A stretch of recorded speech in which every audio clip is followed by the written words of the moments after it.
sitting here with my Father, I will make certain that between the man sitting next to me and every person he knows and my ability to forever hold a grudge, that you will regret not following my direction. I am sitting here waiting for the call with my Father. Sounds like a shakedown, doesn't it, Director? I'm not going to get into commenting on that. You seem deeply uncurious about it, don't you? Almost suspiciously uncurious. Are you protecting the Bidens?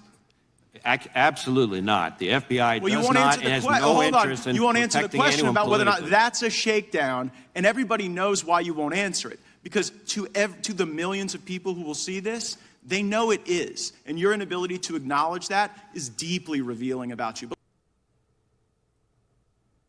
Deeply revealing. Joining me now, Margot Cleveland, senior legal correspondent with the great Federalist. Margot, what was your biggest takeaway from all that Christopher Wray nonsense today? Well, there were several takeaways. Honestly, my biggest one was when Wray was trying to justify the FBI passing on to Twitter information about Ukraine, saying that there's Russian influence. And what Wray said there was, well, we, the FBI, had to do it because Ukraine couldn't talk to them directly because of the Russian invasion. And I said, wait a second.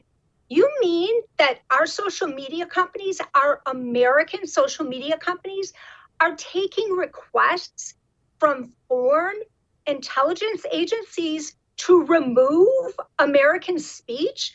That really shocked me. And I think that is one of the few things that we learned that were new here. Margot, now you're the legal expert. I certainly am not. That sounds incredibly illegal. Well, I'm not sure if it is illegal that it's the foreign country doing it with our social media companies where the FBI is not involved. But once the FBI gets involved, then we've got this huge First Amendment issue, which was another really fascinating takeaway from the entire hearing, where you had the different congressmen and women talking about this case against the FBI. And what does Wray say? Oh, no. We're not censoring speech. We're just making suggestions about what they should do. I'm sorry, the federal judge looked at the evidence and said a reasonable jury is likely to find that you caused, coerced, induced this type of censorship. So for Wray to say that was really laughable. This exchange between Jim Jordan and Wray about Catholics, I thought was pretty interesting. Do you think priests should be informants inside the church, Director? We do not recruit, open, or operate confidential human sources to infiltrate, target, report. But that's not on what religious that's not what this organizations. said. It sounds like you were trying to do it in Richmond, Virginia. No, sir. No, You sir. weren't? This didn't happen? You can assure us that this didn't happen? That product did not, to as best as we can tell, result in any investigative action as a result of it. None.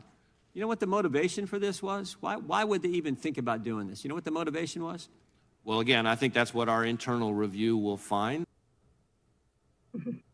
They're reviewing it internally, Margot. Nothing happened. Right. So a couple things here. I think Jordan was right when he talked about the political implications, but I think he was half wrong that that is the only reason for this. What was the motivation? The FBI has in place where they pay and they expect the agents to come forward with so many cases fitting under domestic terrorism. And what better way to do it than call these hardened Catholics domestic terrorists? So I think that there was another motivation there. But I also thought it was fascinating that Wray said, not to the best of our knowledge. Well, you know what Wray also told them, not to the best of their knowledge? That they were not using 702, which is part of the FISA, to go and spy on or determine who was involved in January 6th and the riots. So to the best of his knowledge isn't meaning much, even though he is the director of the FBI. Margot, do you think Christopher Wray has any fear whatsoever of the GOP? Because every time I see one of these FBI stooges, mainly Wray, go sit in front of the House or the Senate, my main takeaway from all of it is they don't fear the GOP at all. I don't think that he does. And when I see him testify, what I think is he really thinks that he is doing the right thing and that any of the problems that happened weren't based on what he did. So the Richmond, that wasn't what he wanted. What happened under Comey wasn't what he wanted. But what was telling to me here was when he was given the chance to say it was absolutely wrong that our FBI went in a SWAT-like raid to arrest a pro-life family man with his family there. When his lawyer said he would turn himself in, Wray said, I'm not going to second guess our agent. He should have second guessed his agents. The only fact he needed to know there was that the lawyer said that this father would turn himself in. So I think that Wray has kind of the company man mentality, and anything that went wrong, they're going to look at internally. But you got to trust us. We have these family days at the FBI. Everybody's a good, happy family. And what happened, Durham points out, that's not what I see with the day-to-day. Well, I'm sorry, you're the director and you need to clean up house. Even if it's only these few highly politicized cases of Trump and Biden, that has more ramifications than the day in, day out things that you're doing. Speaking of Family Day, I thought this little exchange between Swalwell and Wray was pretty revealing.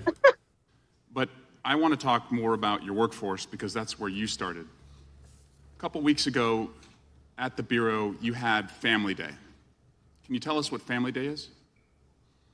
Family Day is an opportunity for employees from really all over the FBI. It tends to be primarily from the nearby geographies because of the trip that they have to make, to employees to bring their families into FBI headquarters so that they can see a little bit about the place their loved ones work and why mom or dad is spending so much time away from home. You see any little kids at Family Day?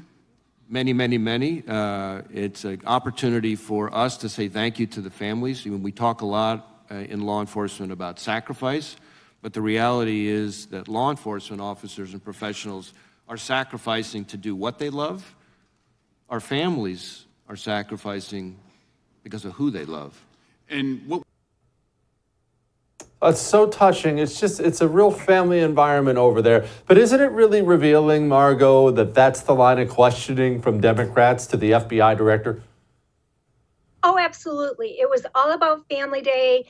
And on the other extreme, all of the threats.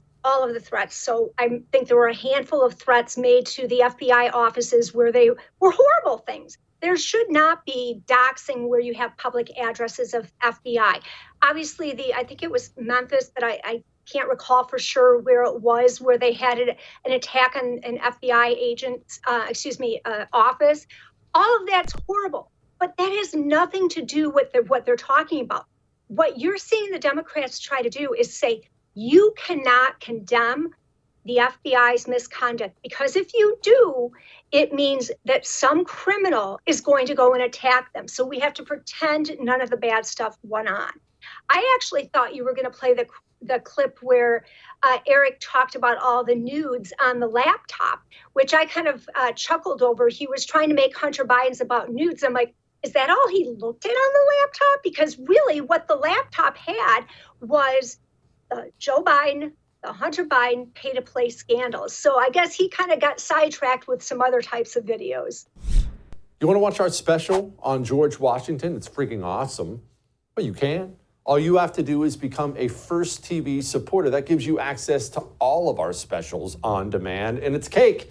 All you have to go to is thefirsttv.com/support. Thefirsttv.com/support. Become a supporter. Enjoy learning about George Washington.